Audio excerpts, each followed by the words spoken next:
இலங்கையில சில ஆண்டுகளுக்கு கூட கணக்கெடுப்பு பண்ணாங்க. யார் அதிகமா ரேட் பண்றாங்க, எந்த கம்யூனிட்டி வந்து அதிகமா வாசிக்கிறாங்க. ஃபர்ஸ்ட் டாப்ல வந்து முஸ்லீம்கள் தான் அதிகமா வாசிக்கிறாங்க. எல்லா முஸ்லீம்களும் சந்தோஷம். ஆனா அப்பதான் தெரியுது எல்லா பிரச்சனை என்னன்னா குர்ஆன் நம்மிடத்துல இருக்குது. நாம் 5 வேளை தொழுகிறோம், வருடந்தோறும் ரமலானை அனுபவிக்கிறோம், வருடந்தோறும் ஜகாத் கொடுக்கிறோம், வசதி உள்ள ஹஜ் செய்யறோம், உம்ரா செய்யறோம். ஆனாலும் நம்முடைய வாழ்க்கையில இந்த மாற்றம் ஏற்படுவது அல்லாஹ் சுப்ஹானஹு வ தஆலா சொல்றான். இந்த குர்ஆன் சிலருக்கு நேர்வழி காட்டுகிறது, சிலரை இந்த குர்ஆன் வழிகெடுக்கிறது. நவுதுபில்லாஹ். எப்படி வழிகெடுக்கும்? யாரெல்லாம் குர்ஆனை தூற்றினார்களோ, குர்ஆனை ஏசினார்களோ, குர்ஆனிலே குறை கண்டுபிடிக்க படித்தார்களோ அவரையெல்லாம் குர்ஆன் தன் பக்கம் ஈர்த்திருக்கிறது.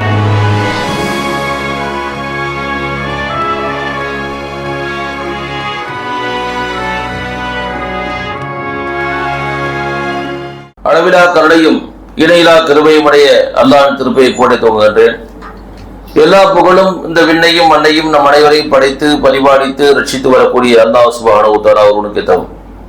அந்த அல்லாஹ்வுடைய ஸலாத்தும் ஸலாமும் அன்பும் அருளும் அகிலத்திற்கெல்லாம் மறுப்படையாய் அல்லாஹ்வினால் உலகிற்கு அனுப்பப்பட்ட அல்லாஹ்வின் இறுதி தூதர் நபிகள் பெருமானார் முஹம்மது முஸ்தபா ஸல்லல்லாஹு அலைஹி வஸல்லம் அவர்கள் மீதும் அவருடைய குடும்பத்தினர்கள், சத்திய நபித்தோழர்கள், தாபீன்கள், இமாம்கள் மற்றும் உங்கள் அனைவர் மீதும் என்றென்றும் நிலவட்டுமாக. அஸ்ஸலாமு அலைக்கும் வரஹ்மத்துல்லாஹி வபரகாத்துஹு.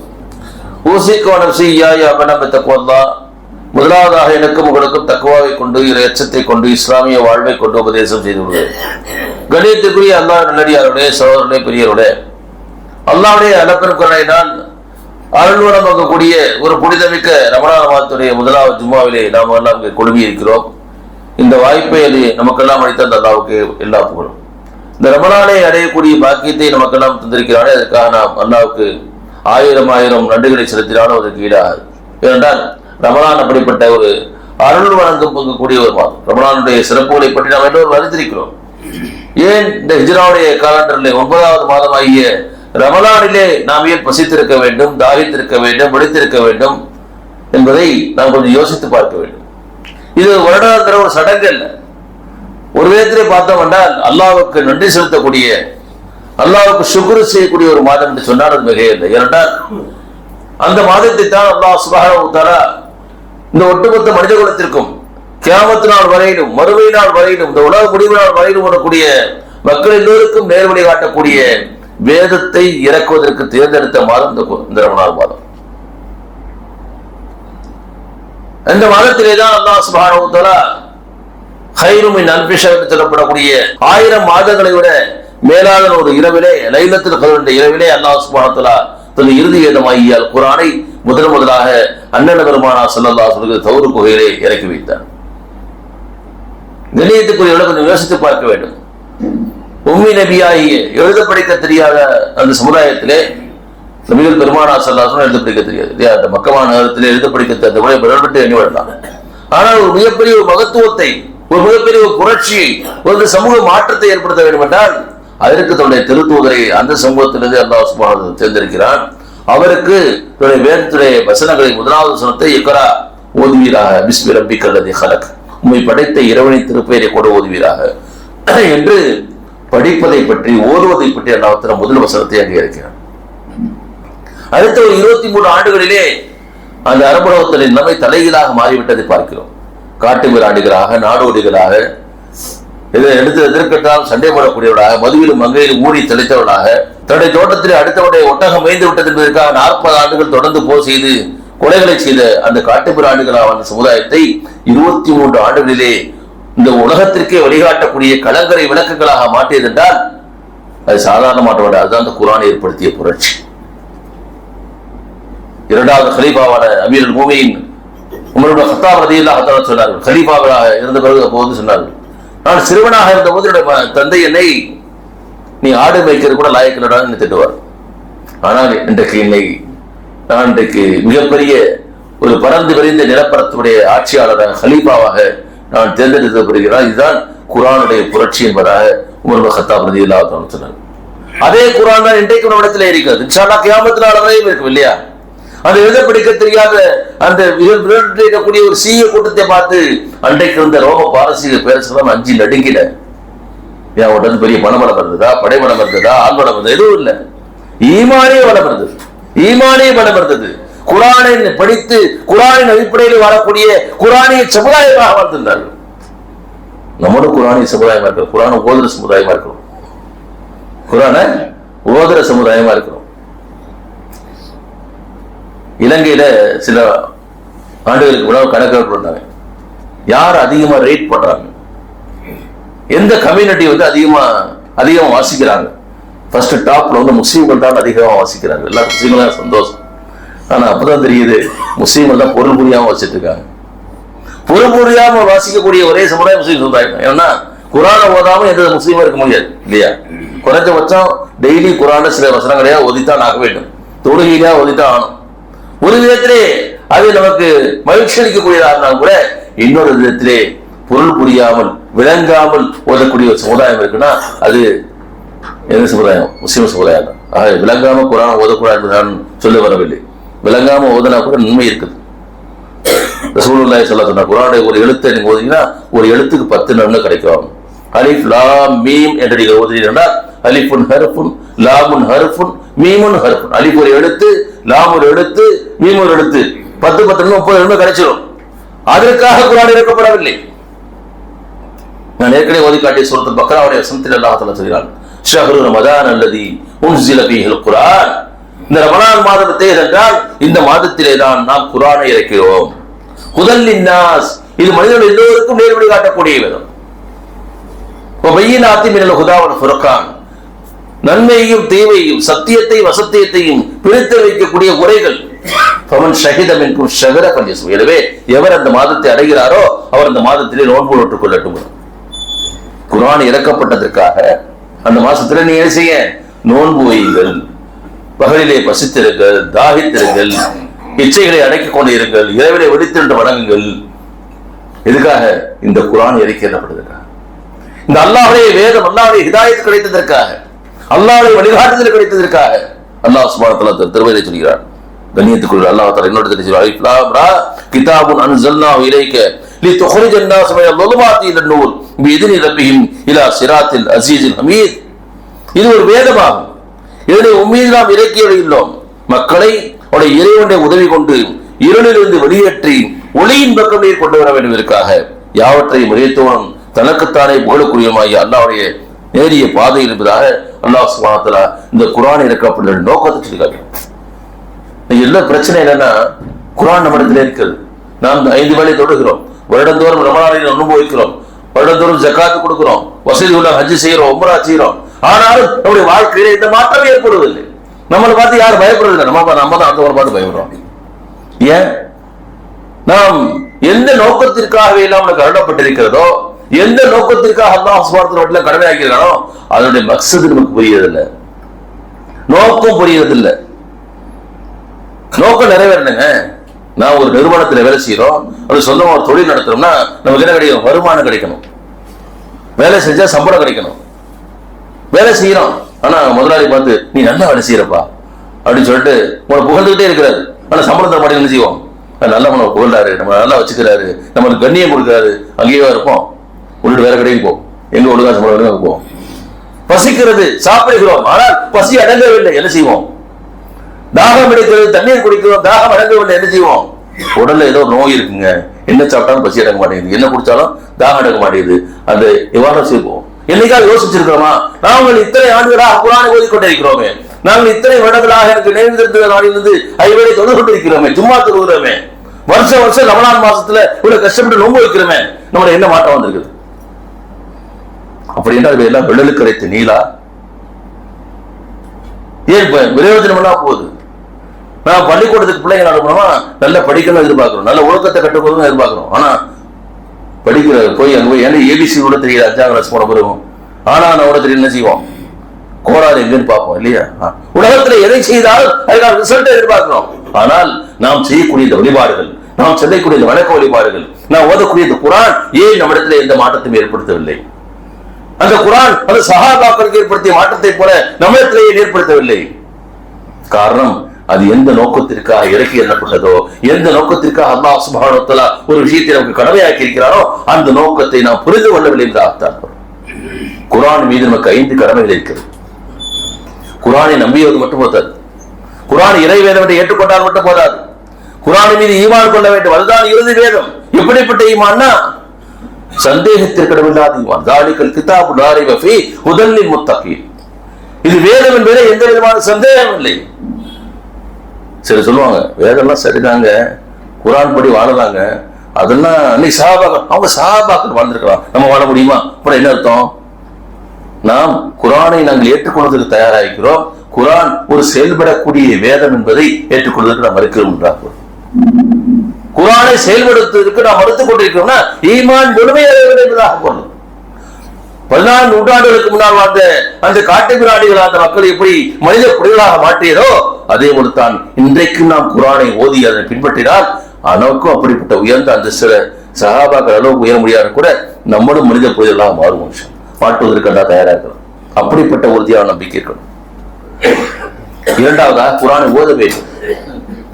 இரண்டாவதாக குரானை ஓதணும். குரான் உங்களால எந்த அளவுக்கு முடியுமோ அதுல ஓதுங்க. ரமணானிலே மட்டும் ஓதக்கூடிய வேதம் குரான். நிறைய வீடுகள் ரமணான குரான் புரட்டியே பார்க்கிறாங்க, தூசி தட்டி எடுக்கிறாங்க. ரத்திலே குரான தர்த்தீலா, குரானை ஓத வேண்டிய முறைப்படி ஓதுங்கள். இன்னும் அதிகாலையில் இருந்து இரவுல பாதியோ அதுல குறைஞ்சு வந்து பக்ரூமாயத்து வேண்டும் நல்லா சொல்றான். மீண்டும் சொல்றது முசமில் நீங்க படிச்சு பாருங்க.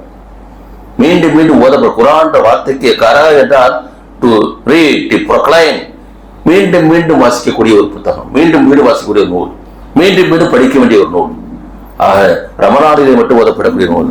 ஏன்னா குரானுக்கு மட்டும்தான் அல்லாஹ் சுப்ஹானஹு வ தஆலா ஓதுனா கூட நன்மை, புரியாம ஓதுனா கூட நன்மை, வேற எந்த இதுக்கும் எனக்கு புரியாம ஓதுனா நன்மை கிடையாது. அந்த அளவுக்கு மகத்துவம் மிக்க அல்லாஹ்வுடைய வார்த்தைகள். மூன்றாவதாக குரானை புரிந்து கொள்ள வேண்டும், அண்டர்ஸ்டாண்ட் பண்ணணும். நான்காவதாக குரானுடைய அடிப்படையிலே செயல்பட வேண்டும். ஐந்தாவதாக இந்த குரானுடைய செய்தியை மற்றவர்களுக்கு எடுத்து சொல்ல வேண்டும். இந்த 5 விஷயத்தை நாம் முழுமையாக செய்யும் பொழுதுதான் குரான் மீதான நம்முடைய கடமை நீங்குகிறது என்பதாக பொருள்கள் ஏற்றுக்கொள்கிறது. ஓதுவதை பற்றி நான் அதிகமாக சொல்ல தேவையில்லை. இன்னைக்கு ஓதுவதில் அல்ல வந்து இல்ல முஸ்லீம் சேனத்தை பீட் பண்ண முடியாது. ரமலான் மாசம் வந்துட்டு மசாலா நான் ஒரு குரான் முடிச்சேன், 2 குரான் முடிச்சேன், 3 குரான் முடிச்சேன், அல்ஹம்துலில்லாஹ். ஒவ்வொரு தராபியையும் நாங்கள் என்ன செய்யறோம், டெய்லி ஒன்னு அடுத்து கேட்கிறோம். ரமலான் குறைஞ்சபட்சம் காதார கூட நம்ம கேட்கிறோம், அல்ஹம்துலில்லாஹ். இவற்றுக்கெல்லாம் நன்மை இருக்கிறது, ஓதுவதற்கும் கேட்பதற்கும். ஏன் குரானை பார்த்தா கூட அது ஒரு முடிவாக சொல்லலாம். குரான் முஸ்ஹப் குரானை பார்க்கறது ஒரு நன்மை. 3 விஷயத்துக்கு தான் பார்த்தா நன்மை சொல்லுவோம் ஹதீஸ் அடிப்படை. ஒன்று குரானை பார்ப்பது, இன்னொன்று ஒரு தாயை அந்த கருணையோடு பார்ப்பது, மூன்றாவது அல்லாஹ்வுடைய கஅபத்துல்லாஹ் பார்க்கிறது. 3 விஷயத்தை பார்த்தாலே நன்மை இல்லையா? நம்ம இந்த நன்மையை போது நடிச்சிட்டு இருக்கிறோம். குரான் வந்து பார்த்தா குரானை ஓதுனா, ஆனா குரானை புரிந்து கொள்ள வேண்டும், படிக்க வேண்டும். நம்ம கொஞ்சம் எக்ஸ்ட்ரா நம்ம இந்த குரானை வந்து நம்ம வந்து ஓதிட்டு இருக்கோம் இல்லையா? நம்ம எத்தனை பேர் கொஞ்சம் நெஞ்சிலே கை வைத்து சொல்லுங்கள், இந்த குரானின் மூலமாகத்தான் இந்த உலகத்தின் வெற்றியும் இருக்கிறது, நாளை மறுமையின் வெற்றியும் இருக்கிறது இல்லையா? எத்தனை பேர் நமக்கு புரிந்த மொழியிலே ஒரு முறையாவது குரானை வாசித்திருக்கிறோம்? நாளைக்கு அல்லாஹ் நாளைக்கு கேட்பானா இல்லையா? உனக்கு வேதத்தை அருளினப்பா, அந்த வேதத்தின் அடிப்படையில் செயல்பட்டாயா கேட்பானா இல்லையா? யாரெல்லாம் எனக்கு புரியாது. உனக்கு ஒரு 50 வருஷத்துக்கு முன்னாடி உள்ள தமிழ்கிட்ட கேட்டா அப்ப டிரான்ஸ்லேஷன் சொல்லிடலாம். இன்னைக்கு அப்படி இல்லை. 10க்கும் மேற்பட்ட மொழிபெயர்ப்பு கூட இருக்கிற தமிழ்ல, ஆங்கிலத்தில், உருது, அதாவது உங்களுக்கு குரான் மொழிபெயர்க்கப்படாத மொழிகளே என்று சொல்லக்கூடிய அளவுக்கு எல்லா மொழியும். ரொம்ப சிறப்பு என்னன்னா அரபு மொழியை படித்துக்கிறது. அது நம்ம எல்லாராலும் முடியாது. ஆலிம் சாக்கள் போறாங்க, அதாவது ஒரு சில குரூப் போறாங்க, ஆலிம்களாக படிக்கிறாங்க, அரபியிலே படிக்கிறாங்க. மொழிபெயர்ப்பு யாருக்காக? ஆலிம்களுக்காக அல்ல. அவங்களுக்கு என்ன தெரியும்? அரபி தெரியும். அரபி புரியாத, அரபி தெரியாத நபி போன்ற சாதாரண மக்களுக்காகத்தான் மொழிபெயர்ப்பு இருக்கிறது. மொழிபெயர்ப்பு படிக்க வேண்டும். அல்லாஹ் தஆலா சொல்றான், அஃபலா யததப்பருனல் குர்ஆன் அம் அலா குலூபின் அக்ஃபாலுஹா. நீங்கள் குர்ஆனை ஆராய்ந்து பார்க்க வேண்டாமா? அது ஒரு உள்ளங்களிலே போட்டு போடப்பட்டிருக்கிறது. எப்படி ஆராய்ச்சி பார்க்க முடியும்? ஓதுனா ஆராய்ச்சி பார்க்க முடியும்? ஓதுனா விளங்கணும், விளங்கினா தான் ஆராய முடியும் இல்லையா? விளங்கினா தான் ஆராய முடியும். யா அய்யுஹன்னாஸ், மனிதர்களே, கத் ஜாஅத்துக்கும் மௌஇதத்தும் மின் ரப்பிக்கும் வ ஷிஃபாஉன் லிமா ஃபி ஸுதூர் வ ஹுதம் வ ரஹ்மத்துல் லில் முஃமினீன். மனிதர்களே, உங்கள் இறைவனிடமிருந்து ஒரு அறிவுரை குணம் திண்ணமாக வந்திருக்கிறது. இது உங்கள் இதயங்களில் இருக்கக்கூடிய நோய்களை குணப்படுத்தக்கூடியதாகும், தன்னை ஏற்றுக்கொள்ளக்கூடிய மக்களுக்கு வழிகாட்டக்கூடியதாகும் ஒரு அருட்கொடையாக இருக்கிறது. யாருக்கு அருட்கொடையா இருக்கும்? நம்ம ஷிஃபானா எப்படி புரிஞ்சுக்கிட்டோம்னா, நம்ம நோய்களுக்கு ஓதி பார்க்கறது மட்டும் புரிஞ்சுக்கிட்டோம். அதுக்கும் நிவாரணம் இருக்கு. ரசூலுல்லாஹ் ஓதி பார்த்திருக்காங்க, சஹாபாக்கள் ஓதி பார்த்திருக்காங்க. அதை நான் குறைத்து மதிப்பிடவில்லை. ஆனால் அல்லாஹ் என்ன சொல்றான்? ஷிஃபாஉன் லிமா ஃபி ஸுதூர், உங்கள் உள்ளங்களில் இருக்கக்கூடிய நோய்களை குணப்படுத்தக்கூடிய இந்த குர்ஆன் எப்ப குணப்படுத்தும்? ஓதுனா மட்டும் குணப்படுத்தாது, புரிந்து அதனை செயல்படுத்தும் பொழுது உங்களை குணப்படுத்தும். கண்ணியத்துக்குள்ள தொடர்ந்து அல்லாஹ் தஆலா சொல்கிறான், குல் பிஃபத்லில்லாஹி வ பிரஹ்மதி ஃபபிதாலிக ஃபல்யஃப்ரஹு ஹுவ கைரும் மிம்மா யஜ்மஊன். நபியே நீர் கூறும், அல்லாஹ் தன்னுடைய கருணையை கொண்டும் அருளை கொண்டும் இந்த வேதத்தை இறக்கி இருக்கிறான். இதனை குறித்து மக்கள் மகிழ்ச்சி அடையட்டும். அவர்கள் அது குறித்து அவர்கள் சேகரித்துக் கொண்டிருக்கும் எல்லாவற்றை விட சிறந்தது. என்னைக்கா குரானை பார்த்து சந்தோஷப்பட்டிருக்குமா? எப்ப சந்தோஷப்படுவோம் தெரியுமா? குரானை படித்துக் கொண்டிருக்கும் பொழுது, அதனை புரிந்து கொண்டிருக்கும் பொழுது, நம்முடைய வாழ்க்கையை அதோடு ஒப்பிட்டு பார்க்கும் பொழுது அப்பதான் சந்தோஷப்படுவோம். நீங்க இப்ப எல்லாம் லைவ் டெலிகாஸ்ட் பாக்குறோம். ஹரம் ஷரீஃப்ல ஓதுறாங்க இல்லையா? அங்க ஓதும் திடீர்னு இமாம் அழுவார், தேம்பி தேம்பி எழுவார். பின்னாடி இருக்கக்கூடிய அம்மாவும் கூட அழுவாங்க. நமக்கு என்னைக்காவது அப்படி அழுவம் இருக்கா? குரானை பார்த்து குரான் வரும் ஏன்னா வரல, ஏன் நான் புரியல. சொர்க்கத்தை குறித்து ஓதப்பட்டால் மகிழ்ச்சி வர வேண்டும். அந்த சொர்க்கம் நமக்கு கிடைக்கணுமே என்று நிறைய வேதனைகளை குறித்து, அல்லாஹ்வுடைய அதாபுகளை குறித்து, தண்டனைகளை குறித்து வசனங்கள் வருவது அழ வேண்டும். பாவங்களை குறித்து சொல்லப்படுவது அழ வேண்டும். குரான் அல்லாஹ்வுக்கும் அடியானுக்கான ஒரு உரையாடல். சூரத்துல் ஃபாத்திஹாவை பற்றி அல்லாஹ் சுப்ஹானஹு வ தஆலா ஒரு ஹதீஸ் குத்ஸிலே சொல்வதாக நபிகள் பெருமானார் சொல்றாங்க. அல்ஹம்துலில்லாஹி ரப்பில் ஆலமீன் சொல்லும்போது மனிதன் ஓதும்போது அல்லாஹ் தஆலா பதில் கொடுப்பான். நாம் ஓதக்கூடிய ஒவ்வொரு வசனத்துக்கும் அல்லாஹ் பதில் கொடுப்பான். இஹ்தின ஸிராத்தல் முஸ்தகீம் என்று துஆ செய்யும் பொழுது இது அல்லாஹ் சொல்றான், இது அடியானுக்குரியது, அடியான் கேட்டதை நான் தருவேன் என்று சொல்லுவான். நான் அல்லாஹ்வோடு உரையாடுகிறேன், அல்லாஹ்வுடைய வசனத்தோடு நான் பேசுகிறேன். அது எப்போ வரும்னா புரிஞ்சு படிச்சா தான் வரும். புரிஞ்சு படிச்சா தான் வரும். நபிகள் பெருமானார் ஸல்லல்லாஹு அலைஹி வஸல்லம் அல்லாஹ் சுப்ஹானஹு வ தஆலா சொல்றான், இந்த குரான் சிலருக்கு நேர்வழி காட்டுகிறது, சிலரை இந்த குரான் வழிகெடுக்கிறது. நவுதுபில்லாஹ். எப்படி வழிகெடுக்கும்? குரானை படிச்சு அப்படி செயல்படுறதுலாம் வழிகெடுக்கும். வயலுள்ளில் முகர்திபீன், பொய்யர்களுக்கு கேடுதான். வயலுள்ளி குல் விமர்சத்தில் விமர்சா, புறம் கூறி பொய் பேசி திரிவர்களுக்கெல்லாம் கேடுதான என்ன செய்யுது? குரான் சாபம் வருது. நம்ம புறம் பேசணும்னா அந்த சாபம் யாருக்கு உள்ளது? யானை தான் தலையில மண்ணவாரி போடுகிற மாதிரி. வட்டி வாங்குபவர்கள் அல்லாஹ்வோடு தூதரோடு போதற்கு சமம் என்ற குரான் சொல்கிறது. நம்ம வட்டி வாங்கிட்டு இருந்தோம்னா, வட்டி கொடுத்துட்டு இருந்தோம்னா நாம் அல்லாஹ்வோடு ரசூலோடு போதற்கு சமம் தானே? நவுதுபில்லாஹ். வாரிசுரிமை சட்டங்களை பற்றி அல்லாஹ் தஆலா சொல்லிவிட்டு தில்க ஹுதூதுல்லாஹ் என்று சொல்கிறான். இது அல்லாஹ் விதித்த வரம்புகள், யாரை மீறுகிறார்களோ அக்கிரமக்காரர்கள் என்று சொல்கிறான். அப்படின்னா நம்ம அல்லாஹ் காட்டி தந்த வழிமுறைகளை நம்முடைய சொத்துக்களை பிரிக்கவில்லை என்றால் நம்ம யாரு? ஜாலிம்கள் என்று நம்ம ஓதும்போதே நம்ம மேலே வருது, லானத் வருது. நவுதுபில்லாஹ். அல்லாஹ் நம்மை காப்பாற்ற வேண்டும். குரானை புரிந்து படிக்கும் போது நேரத்தில் என்ன செய்வோம்? நிற்போம், துஆ செய்வோம், அழுவோம். நபிகள் பெருமானார் ஸல்லல்லாஹு அலைஹி வஸல்லம் அப்துல்லாஹ் இப்னு மஸ்ஊத் ரலியல்லாஹு தஆலா பார்த்து குரானை ஓத சொல்ல கேட்கிறாங்க. அப்துல்லாஹ் இப்னு மஸ்ஊத் ரலியல்லாஹு ஓதிட்டே இருக்கிறாங்க. சூரத்துல் நிஸா ஓதுறாங்க.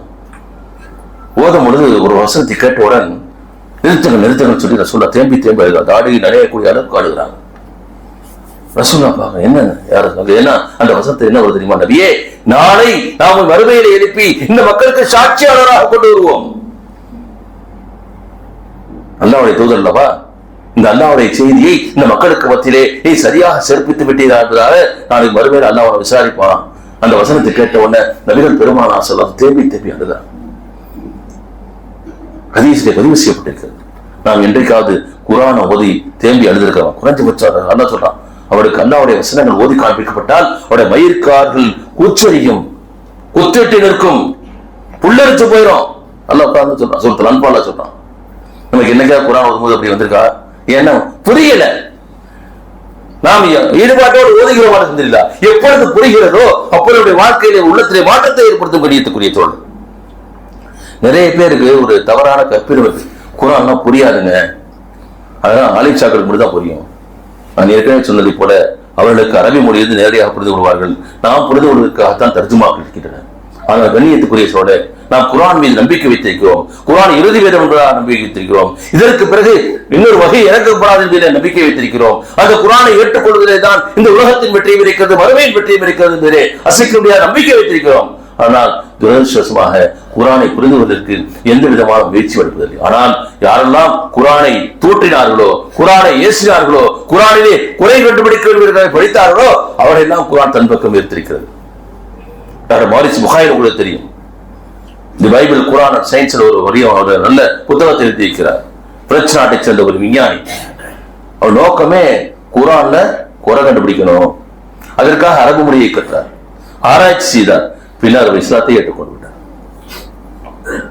நமக்கு தெரியும் பெரியார் தாசன் பெரியாரின் அடிமை என்பதாக பொருள் இல்லையா? அவர் பேர் வேற ஏதோ ஒரு சேஷாத்ரி. கிட்டத்தட்ட 40 ஆண்டுகள் கடவுளை இல்லை என்ற பிரச்சாரம் செய்து கொண்டிருந்தார். அல்லாஹ் சுப்ஹானஹு வ தஆலா குர்ஆனை படிக்கக்கூடிய வாய்ப்பை கொடுத்தார். சொல்லுகிறார், நான் குர்ஆனை படித்தேன். கடைசியில பெரியார்தாசன் பெரியாரின் அடிமை அல்லாவின் அடிமையாக மாறிவிட்டார், அப்துல்லாவாக மாறிவிட்டார் இல்லையா? யாரெல்லாம் குர்ஆனிலே குறை கண்டுபிடிக்க படிக்கிறாங்களோ அவங்களுக்கு குர்ஆன் வேறு காட்டுது. ஏன்னா குர்ஆன் அல்லாஹ்வுடைய வேதம், நம்முடைய வார்த்தை இல்லை, அல்லாஹ்வுடைய வார்த்தைகள். அதுக்கு ஒரு ஈர்ப்பு இருக்கிறது. நம்ம படிச்சோம்னா நம்ம புரிஞ்சுக்கணும்னா கண்டிப்பா குர்ஆன் நம்மை மாட்டோம் இன்ஷா அல்லாஹ். ஒரு தந்தை தன்னுடைய பிள்ளைகளை எப்படி கைப்பிடித்து அழைத்து சென்று நல்லபடியின் பக்கம் அழைத்து செல்வாரோ அதே போல இந்த குர்ஆன் நம்மை நேர்வழியின் பக்கம் அழைத்து செல்வதற்கு தயாராக இருக்கிறது. நாம் தயாராக இருக்கிறோமா? குர்ஆனை ஓதினால் மட்டும் போதாது, கேட்டு ரசித்தால் மட்டும் போதாது, எல்லா விதமான கலாத்துகளையும் பேசிட்டு அல்ஹம்துலில்லாஹ் இருக்கணும். இன்னைக்கு மொபைல்ல வந்துருச்சு இல்லையா, நல்ல விஷயங்கள். ஆனால் அதை விட மிக முக்கியமானது குர்ஆனை புரிந்து கொள்ள வேண்டும். கணித்துக் கொள்வது. குர்ஆனை கேட்டவுடன் அமல் செய்தார்கள். நம்மளாம் என்ன அல்ஹம்துலில்லாஹ் குர்ஆனை வேகமா ஓதுறோம். சில பள்ளிவாசல போனீங்கன்னாக்க எங்க அரை மணி நேரம் தராவி இருக்கும் அங்க ஓடுறோம். ஏன்னா சீக்கிரம் ஓடணும். ஒரு ஓதுற ஒண்ணு தரவும் இன்னுதான் கேட்கும். இன்னும் ஓதுறது ஒண்ணுமே புரியாது. அப்படியும் ஓதக்கூடாது, நிறுத்தி நிதாம ஓதும். குர்ஆனை புரியணும். சஹாபாக்கள் ஒரு குர்ஆனுடைய வசனத்தை படிச்சாங்கன்னா அதை உடனடியாக தன்னுடைய வாழ்க்கையில அமல்படுத்துவார்கள். சொன்னாங்க, நாங்கள் குர்ஆனுடைய வசனங்களை புரிந்து கொள்வதற்காக ஒரே வசனத்தை கூட 3-4 நாட்கள் நாங்கள் இதுக்குள்ளே விவாதம் செய்து கொள்வோம், புரிந்து கொள்வதற்காக ஏற்பாடு செய்வோம். குர்ஆனுடைய வசனங்கள் இறக்கப்பட்டு விட்டது என்றால் சமயனா வாத்தானா குஃப்ரானக ரப்பனா வலைக்கல் மஸீர், இறைவா நாங்கள் கேட்டோம், செவிமடுத்தோம், நாங்கள் உனக்கு அடிபணிந்து விட்டோம், நாங்கள் முன்பக்கமே விடக்கூடிய மன்னித்தருள்வாயான்னு சொல்வார். நாளை என்பதை அவர் ஒத்தி போடவில்லை. அனஸ் பின் மாலிக் ரலியல்லாஹு அறிவிக்கிறார்கள், என்னுடைய வீட்டிலே ஒரு விருந்து நடைபெற்றுக் கொண்டிருந்தது. அதுவரைக்கும் மது தடை செய்யப்படவில்லை. நான் தான் அங்கே வந்திருக்கக்கூடிய மூத்த நபித்தவர்களுக்கு எல்லாம் மதுவை பரிமாறிக் கொண்டிருக்கிறேன். நான் அரபுகள்கிட்ட ஒரு பழக்கம் இருக்கு. நம்ம இன்னைக்கு தண்ணிக்கு அடுக்கி வச்சிருக்க மாதிரி எல்லாரும் மது கலையங்களை அடுக்கி வைத்திருப்பார்கள். யார்கிட்ட ரொம்ப பழமையான மதுக்கும் பெரிய மனக்காரன் அர்த்தம், ஸ்டேட்டஸ் சிம்பிள். சொல்கிறார், நான் மதுவை பரிமாறிக் கொண்டிருக்கிறேன். அப்பொழுது தெருவிலே ஒரு பறை அறிவிக்கக்கூடிய ஓசை கேட்கிறது. கிராமங்கள் ஏதாவது ஊருடைய விஷயத்தை சொல்லணும், பறை அடிப்பாங்க. அது மாதிரி ரசூலுல்லாஹி காலத்துல ரசூலுல்லாஹி ஸல்லல்லாஹு அலைஹி வஸல்லம் ஏதாவது வசனம் இருக்குன்னா உடனே என்ன செய்வாங்க, மதீனா வாசிகளுக்கு அந்த பறை அறிவிப்பு மூலம் அறிவித்து விடுவார்கள். அவருடைய தந்தை என்னை போய் என்ன நடக்குது பார்த்துட்டு வாப்பான்னு சொன்னாங்க.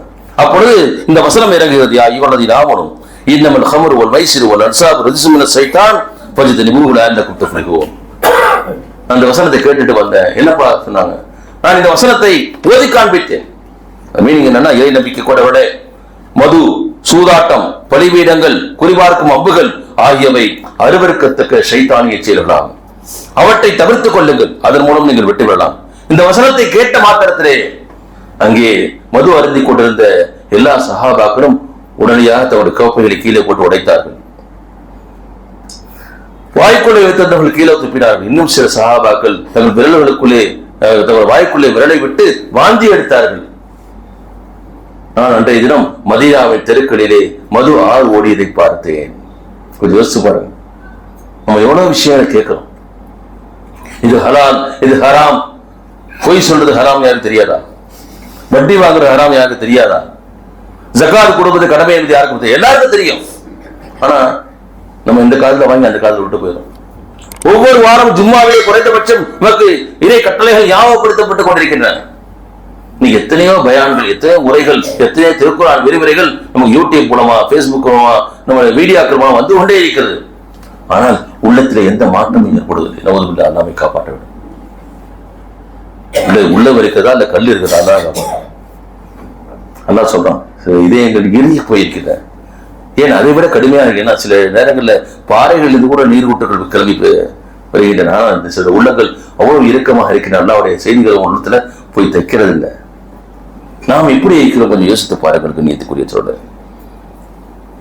ஆக நாம் குர்ஆனை ஓதும் பொழுது, குர்ஆனை புரிந்து கொள்ளும் பொழுது இன்ஷா அல்லாஹ் தஆலா அது நம்ம வாழ்க்கையில் மிகப்பெரிய ஒரு மாற்றத்தை ஏற்படும். அப்துல்லா பின் முபாரக் ரலியல்லாஹு தஆலா அவர்கள் ரஹ்மத்துல்லாஹி அலைஹி ஒரு மிகப்பெரிய ஹதீஸ் கொலை வல்லவர். ஆனால் அவருடைய தாயும் தந்தையும் இளமை பருவத்தில் ரொம்ப நம்ம ஷோக்கு மேல் சொல்லுவோம், மைனர் மாதிரி இருந்தார். எல்லா கெட்டவனுக்கும் அவர்கிட்ட தெரியுது.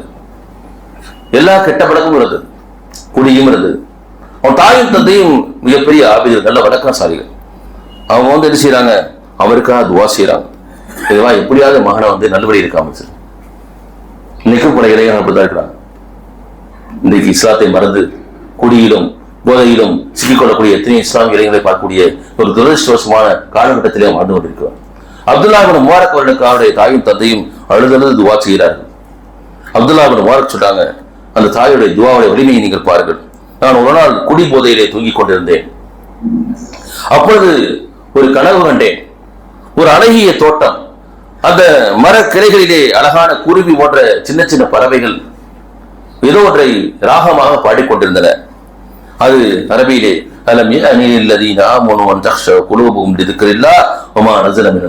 ஒரு குர்ஆன் வசனத்தை எனக்கு அந்த குருவிகள் மூலமாக அல்லாஹ் கேட்க வச்சான். நான் திடுக்கிட்டு விழித்தேன். இதோ நான் தயாராகிவிட்டேன், நான் ஆஜராகிவிட்டேன். அன்னைக்கு நான் புரிய விட்டேன். என்ன பொருள் தெரியுமா? அலம் யானில்லதீன ஆமனு தக்ஷா குலூபுஹும் லிதிக்ரில்லாஹ் வமா நஸல மினல் ஹக். இறை நம்பிக்கையாளர்களுக்கு அவனுடைய உள்ளங்கள் அல்லாஹ்வின் நினைவினால் உருகுவதற்கும் அவனை இறக்கி வைத்த சத்தியத்தின் முன் பணிவதற்கும் இன்னும் நேரம் பெறவில்லையா? அண்ணா, ஒரு உழுக்கக்கூடிய ஒரு கேள்வி. சூரத்துல் ஹதீதுடைய 57ஆம் அத்தியாயத்துடைய 16ஆவது நீங்க வீட்டுக்கு போய் படிச்சு பாருங்க. அல்லாஹ் கேக்குறான், இன்னும் உங்களுக்கு நேரம் வரலையா? இறை நம்பிக்கையான உள்ளங்கள் அல்லாஹ் நம்மளை பார்த்து, மூமின்களை பார்த்து, குர்ஆன் மீது நம்பிக்கை கொண்டவங்களை பார்த்து, குர்ஆன் அல்லாஹ்வுடைய வேதம் நம்பிக்கை கொண்டதை பார்த்து அல்லாஹ் தஆலா சொல்றான், இறை நம்பிக்கையாளர்களுக்கு அவருடைய உள்ளங்கள் அல்லாஹ்வின் நினைவினால் உருகுவதற்கும் அவன் இறக்கி வைத்த சத்தியத்தின் முன் படைவதற்கும் இன்னும் நேரம் வரவில்லையா? திடுக்கிட்டு விழித்தார், குளித்து தன்னை தூய்மைப்படுத்திக் கொண்டார். அதற்கு பிறகு மிகப்பெரிய சொல்கிறார், உறக்கம் கலைந்தது, திடுக்கிட்டு விழித்தேன், இறைவா அதற்கான நேரம் வந்து விட்டது, அதற்கான நேரம் வந்து விட்டது என்று கூறியபடியே மது மாட்டில்களை எல்லாம் உடைத்தெறிந்தார். உற்சாகத்தோடு குளித்து தூய்மையான உள்ளத்தோடு இறைவனை தொழுது தௌபா செய்தார். பிறகு ஹதீஸ்களுடைய மிகப்பெரிய ஒரு வல்லுநராக அறிகிறார். ஹதீஸ்களை படிக்கிறவங்க அப்துல்லா இப்னு முபாரக் ரஹ்மத்துல்லாஹிடைய விஷயத்தை என்ன செய்ய முடியாது, ஒதுக்கிவிட்டு நீங்கள் படித்து வர முடியாது. அதே போல ஃபுதைல் பின் இயாஸ் ரலியல்லாஹு ரஹ்மத்துல்லாஹி அலைஹி, அவர் பக்தாதிலே மிகப்பெரிய திருடன், கொள்ளைக்காரன். ஃபுதைல் பெயரை காட்டாலே நடுங்குவாங்க. அப்ப அவருக்கு ஒரு பெரிய கேங்கே வச்சிருந்தார், கொள்ளை கூட்ட கும்பலையை வைத்திருந்தார். இதெல்லாம் வரலாற்றிலே பதிவு செய்யப்பட்ட உண்மைகள். அப்பொழுது ஊருக்கு ஒதுக்குப்புறம் ஒரு முதியவர் தனியா இருக்கிறாரு, அப்படி நிறைய பணம் இருக்குன்னு சொல்லி செய்து நள்ளிரவிலே அவர் வீட்டை போய் முற்றுகையிட்டாங்க. ஒரு சாதாரண ஒரு வீடு, அந்த வீட்டை அப்ப அந்த பெரியவர் முதியவர் ஒரு வசனத்தை மீண்டும் மீண்டும் ஓதுகிறார். வெளியே பார்க்குறா குர்ஆன் ஓதக்கூடிய வசனம், என்னதான் முஸ்லீம் தானே, இறைநபி கொண்டது ஃபுதைல். ஆனா போது இந்த வசனத்தை ஓதுறார், அலம் யானில்லதீன ஆமனு தக்ஷா குலூபுஹும் லிதிக்ரில்லாஹ் வமா நஸல மினல் ஹக். இதை கேட்ட மாத்திரத்திலேயே அவர் கண்களிலிருந்து கண்ணியை தாரதாராக, இவ்வளவு தப்பு செஞ்சிட்டோம், அல்லாஹ்வுடைய வேதத்தின் பக்கம் நாம் திரும்ப வந்து விட்டோம் என்று அந்த வீட்டுக்குள் நுழைகிறார். எதுக்கு போவாங்க? இல்ல, நான் வந்த நோக்கம் இதுதான், ஆனால் நீங்கள் இந்த குர்ஆன் ஓதக்கூடிய அந்த வசனத்தை கேட்டு என்ற உள்ள மாறிவிட்டது. நீ இந்த ஊரை விட்டு போய் என்ன செய், அது பிறகு படிக்கிறார். எந்த அளவிற்கு என்றால் கஅபத்துல்லாஹ்வுடைய இமாமாக உயர்கிறார். கொள்ளைக்காரனாக இருந்தவர் கண்ணியத்துக்குரிய, இதுதான் குர்ஆனுடைய வலிமை, அல்லாஹ்வுடைய வார்த்தையின் வலிமை. அந்த குர்ஆன் தான் நம்மிடத்திலே இருக்கிறது. ஆனா நம்ம அப்படியே தான் இருக்கிறோம், கிணத்துல போட்ட கல்லு மாறி நவுதுபில்லாஹ், அல்லாஹ் நம்மை காப்பாற்ற வேண்டும். ஏனென்றால் குர்ஆனை நாம் புரியவில்லை. குர்ஆனை புரிந்தால் தான் நம்ம வாழ்க்கையில் மாற்றம் ஏற்படும். குர்ஆனின் அடிப்படையில் நம்ம வாழ்க்கையில் அந்த மாற்றம் ஏற்படும். அல்லாஹ் சுப்ஹானஹு வ தஆலா சொல்கிறான், அதாவது இந்த குர்ஆனை ஏற்றுக்கொண்டு நீங்கள் அதை செயல்படவில்லை என்றால்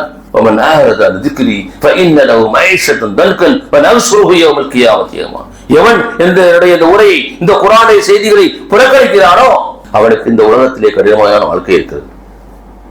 மேலும் மறுமையில் நாம் அவனை குருடனாக எழுப்புவோம். இப்ப மனுஷன் கேட்பானா, இறைவா நான் உலகத்துல பார்வையுடனா தான் இருந்தேன், இன்னைக்கே எனக்கு குருடனா எழுப்புற? இப்ப சொல்லுவானா, இந்த உலகத்திலே என்னுடைய வழிகாட்டுதல்களை, என்னுடைய வேதத்தை நீ புறக்கணித்துக் கொண்டிருந்தாய், என்னை குறித்து நீ பாராமுகமா இருந்தாய், இன்னைக்கு உன்னை பத்தி நான் பாராமுகமா இருக்கிறேன். நவுதுபில்லாஹ், இன்னைக்கு யாரும் நம்மளை காப்பாற்ற முடியாது. கண்ணியத்துக்குரிய குர்ஆனோட அடிப்படையில் நாம் செயல்பட வேண்டும். இறுதியாக இந்த குர்ஆனுடைய செய்தி இது முஸ்லிம்களுக்கான வேதம் அல்ல, ஒட்டுமொத்த மனிதர்களுக்கான வேதம். அல்லாஹ் சொல்கிறார், வமா ஹுவ இல்லா திக்ருல் ஆலமீன், அகிலத்தாருக்கெல்லாம் ஒரு நல்லுரையாக வந்திருக்கிறது. ஹுதல் லின்னாஸ், உலக மக்கள் அனைவருக்கும் நெறிமுறை காட்டக்கூடியது என்றால் எல்லா மக்களுக்கும் இந்த குர்ஆனை அறிமுகப்படுத்த வேண்டும். ஆக இந்த ரமலானிலே அதற்கான நாம் உறுதியை எடுப்போம். இதுவரைக்கும் நாம் குர்ஆனோடு நாம் மாற்றிக்கொண்டு குர்ஆனின் மீது அசைக்க முடியாத நம்பிக்கை வைப்போம். குர்ஆனை தொடர்ந்து ஓதுவோம், குர்ஆனை புரிந்து கொள்வோம். இன்ஷா அல்லாஹ் போயிடலாமா? டெய்லி கொஞ்சம் இந்த ரமலான்ல குறைஞ்சபட்சம் முடிஞ்சா தராவி வர்றதுக்கு முன்னாடி அன்னைக்கு ஓதப்படக்கூடிய அந்த ஒரு ஜூடைய தர்ஜுமா படிச்சுட்டு வந்து தொழுகை இல்லைங்க. அப்பொழுது அந்த தொழுகையின் இனிமையை நீங்கள் புரிந்து கொள்வீர்கள். ஆக நாம் உறுதி இருப்போம். உறுதி இருக்கலாமா? குர்ஆனை புரிந்து கொள்வதற்கு, அது அடிப்படை செயல்படுவதற்கு, இந்த குர்ஆன் பக்கம் மக்களை அழைப்பு வருவதற்கு அல்லாஹ் தஆலா உங்களுக்கும் எனக்கும் அருள்வானாக. நம்முடைய வாழ்க்கையை குர்ஆனை முழுமையாக பின்பற்றி எப்படி சஹாபாக்களும் நபிகள் பெருமானார் வந்தாரோ அப்படிப்பட்ட வாழ்க்கை வாழ்வதற்கு மனிதருக்கு அல்லாஹ் சுப்ஹானஹு வ தஆலா அருள்வானாக. அதன் காரணமாக நாளைக்கு மறுமையிலே நரக நெருப்பிலிருந்து காப்பாற்றி சுவனத்தை அனுபவிச்சுவானாக. ரப்பனா தக்கபல் மின்னா இன்னக அன்த ஸமீஉல் அலீம் வ துப் அலைனா இன்னக அன்த தவ்வாபுர் ரஹீம். வ ஆகிரு தஅவானா அல்ஹம்துலில்லாஹி ரப்பில் ஆலமீன்.